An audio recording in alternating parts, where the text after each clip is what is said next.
terms of additions to established therapy, there are two studies that I will present. One is Nintedanib plus docetaxel. Docetaxel is Taxotere in non-small cell lung cancer patients progressing after one prior chemotherapy regimen. The other study is a randomized study of Genetespib, which is an HSP90 inhibitor by Ramalingam et al. In terms of the first abstract, this is an inhibitor of the vascular endothelial growth factor receptor. This is a class of drugs, what we call angiogenesis inhibitors, that are certainly available in the clinic. The one that is mainly used is the drug Avastin. And in this particular drug, it's slightly different than Avastin, but it is felt to have a similar effect. There have been many trials of drugs that are very similar to this drug that target this pathway, the VEGF receptor. Many of them have not shown benefit. I think up until this point, all of them really had not shown benefit in lung cancer. So the study design was that patients would be randomized to Taxotere plus the study drug or Taxotere plus the placebo. They randomized 1,314 patients. Half of them were assigned to each treatment arm. The primary endpoint was looking for progression-free survival.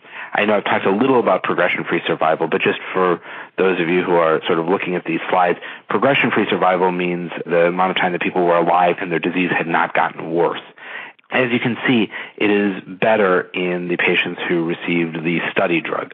One thing also, just to help you in interpreting this sort of data, there tend to be steps that you see when you look at a progression-free survival curve.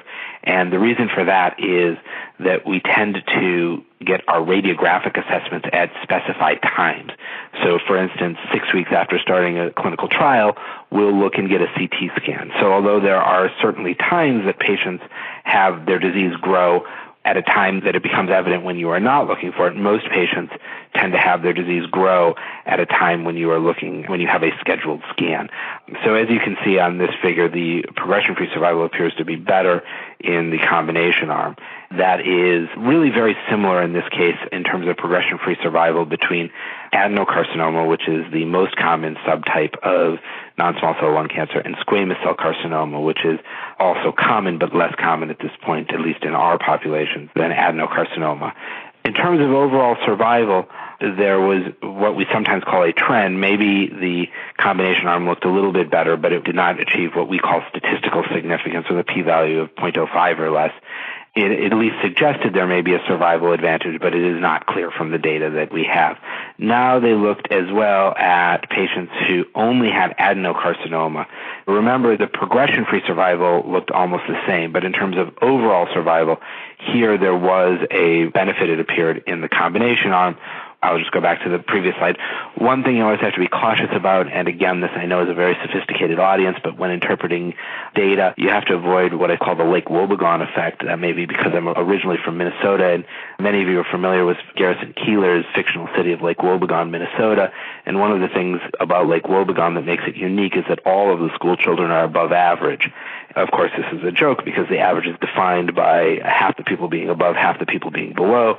So if there's a group of people where no clear benefit was seen, there must be a counter group where either harm or no benefit was seen. In this case, squamous cell carcinoma appeared to have absolutely no survival benefit in this group. And it is unclear, I would say, at this point, the relevance of this to an American audience. A lot of this was, I believe, in a European data set. And so I'm not sure what the relevance of this particular study is for a lot of the population who is listening. Thanks for listening. If you like and learn from our GRACEcast, you can subscribe on iTunes by just searching for the term Cancer Grace, find podcasts in the subject you want, pick a format of audio or video, and then just click subscribe. It's that easy.